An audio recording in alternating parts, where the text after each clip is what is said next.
à propos de l'éveil sont des histoires que l'on se raconte dans l'état de veille.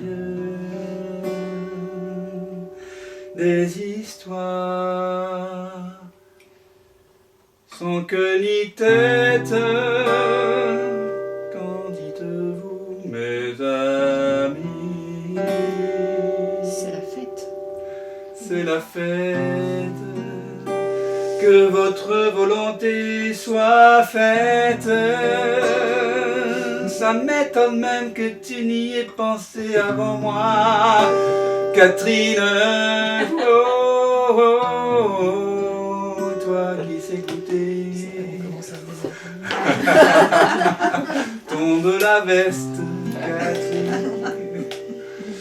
Tombe les identifications.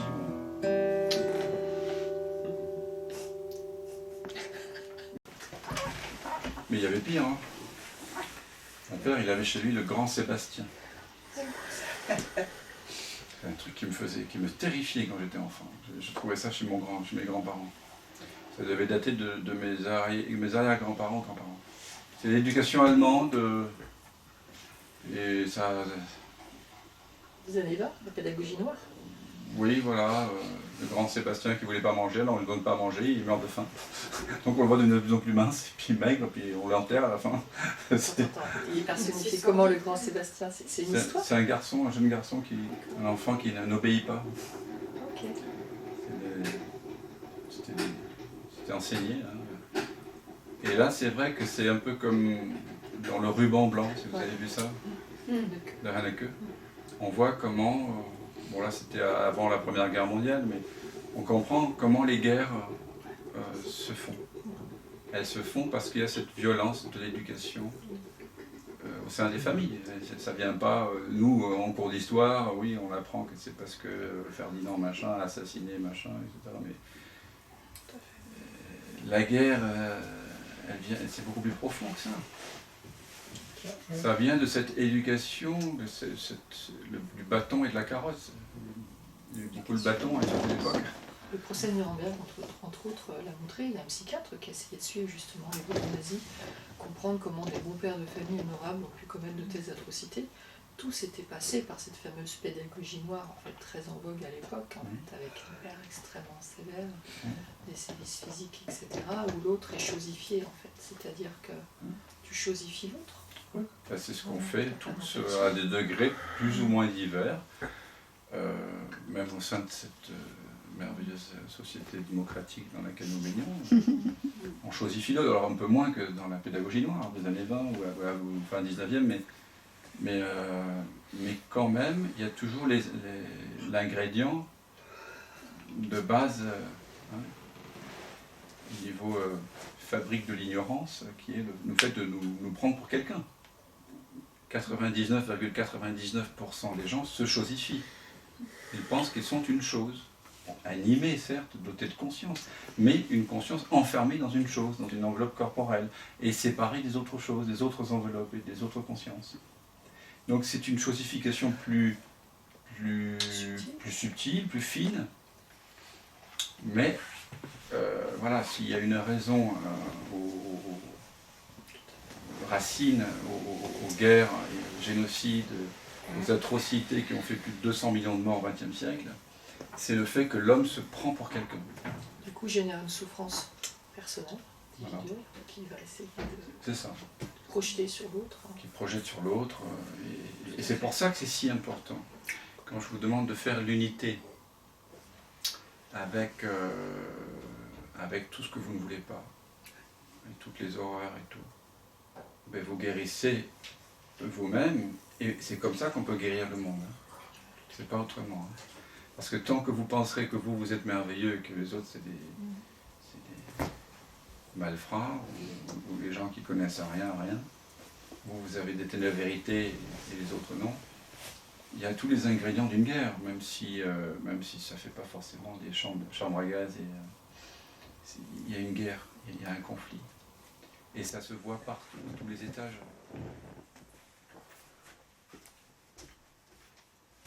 Alors sans doute que pour que la guerre véritable explose, il faut un certain nombre d'ingrédients. Mais donc l'ingrédient principal, c'est le fait de se prendre pour une image. Ça, c'est sûr. Vous avez cette fameuse chanson de Brassens. Mourir pour des idées, l'idée est excellente. Moi j'ai failli mourir de ne l'avoir pas eue. Il décline toute l'horreur des idéologies. Hein, de ce à quoi on s'identifie, du groupe. Voilà.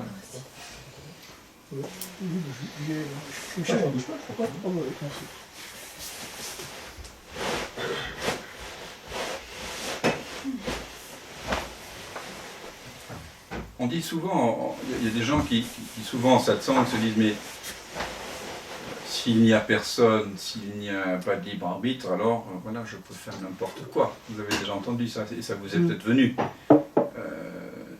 Si je me prends pour rien, il n'y a pas de garde-fou. Et depuis 6000 ans, regardez comme l'humanité existe. On va de Caraïbes en Scylla, c'est-à-dire que de guerre en guerre. 200 millions de morts, 20e siècle, pour des histoires d'identité, quand même.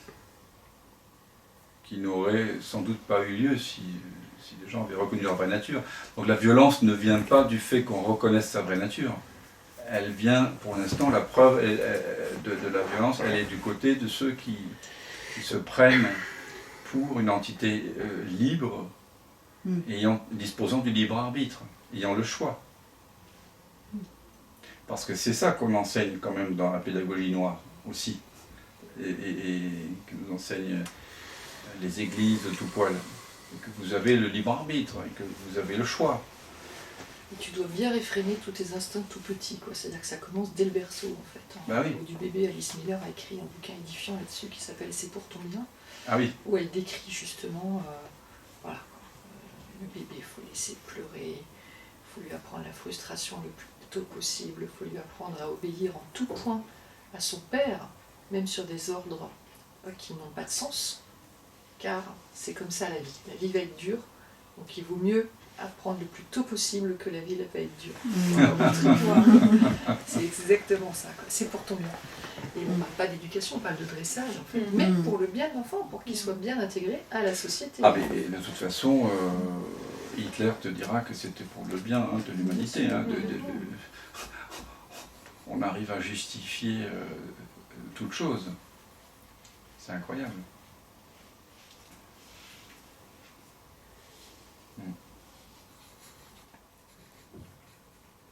D'ailleurs, quelque chose qui est assez rigolo, Jean-Marie Le Pen avait dit il y a quelques années « Je remercie mon père de m'avoir donné autant de fessées, car si je suis l'homme que je suis maintenant, c'est grâce à lui. » C'est quand même drôle.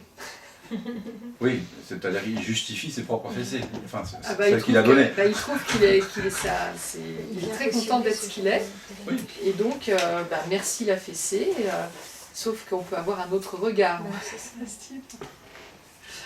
Si tu n'en avais pas eu, peut-être que tu serais un petit peu différent. En tout cas, il a incorporé le truc comme un modèle éducatif idéal.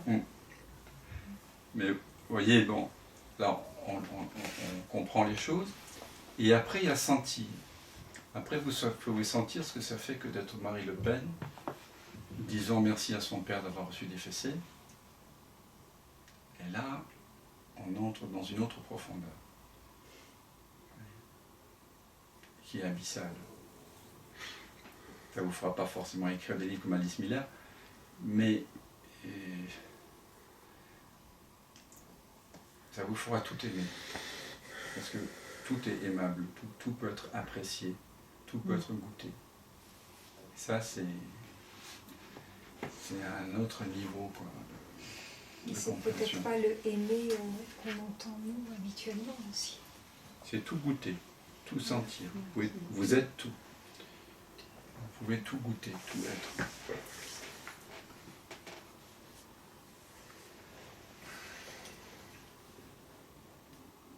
Et du coup, quelque chose va surgir qui ne sera pas en opposition à ça. Peut-être.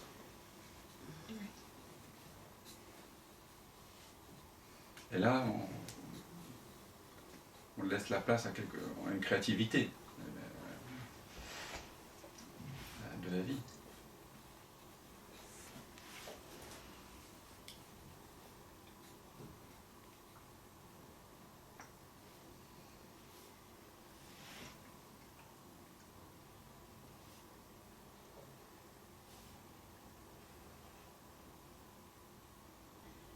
Je me suis aventurée à aller chercher un truc vraiment horrible pour moi.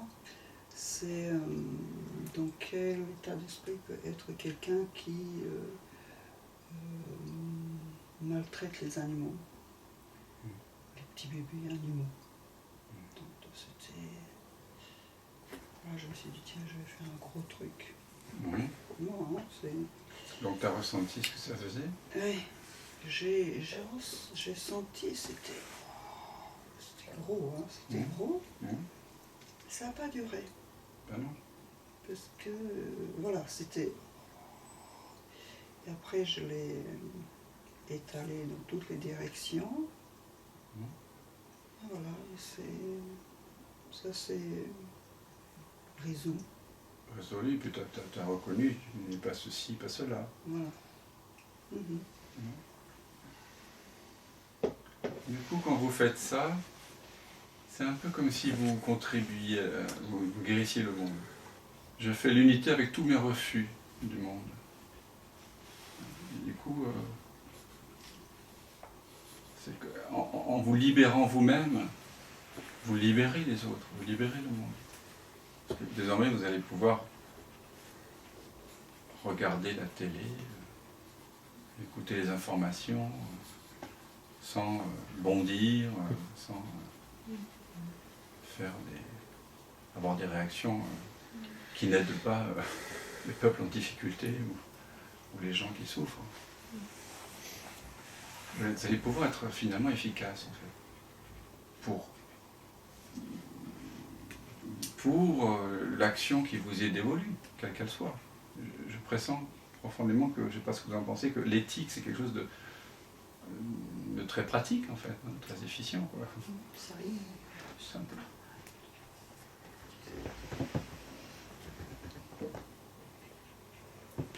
Il vaut mieux que ça reste pas une belle idée d'intellectuel de salon parisien au bout du compte. Et que ça se...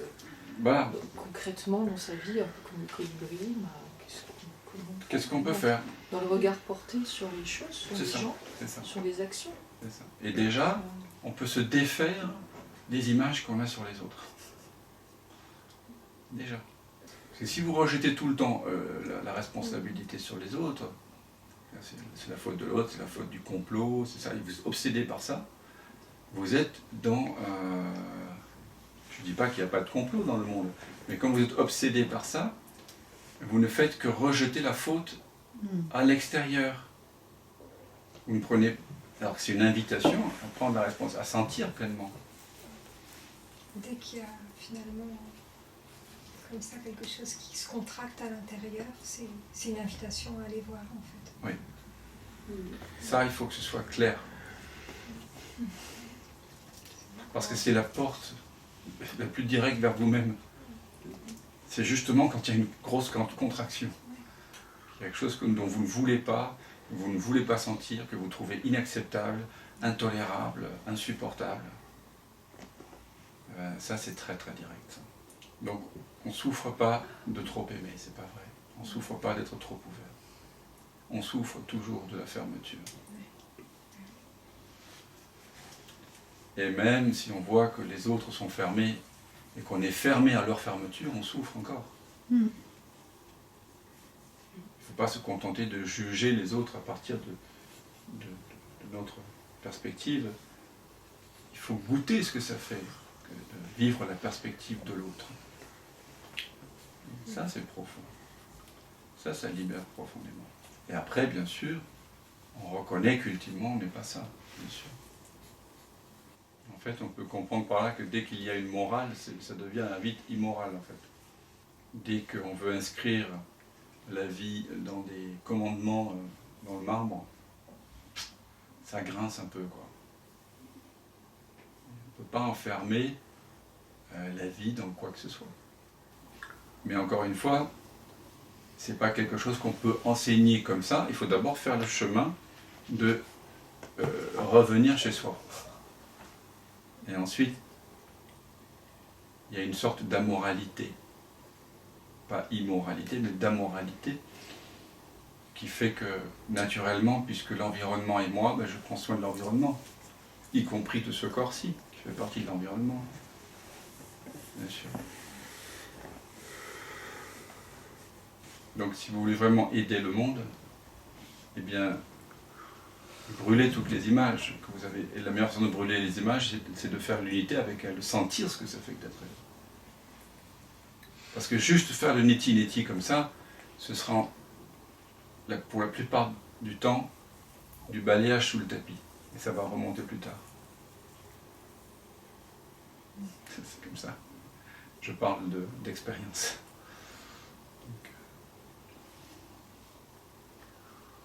Après, c'est vrai que c'est très radical et très abrupt, et tout le monde n'est pas prêt à goûter les coups de la vie et à faire l'unité avec. C'est comme ça, il faut le respecter aussi. C'est pour ça qu'on n'est pas nombreux dans ce genre de stage.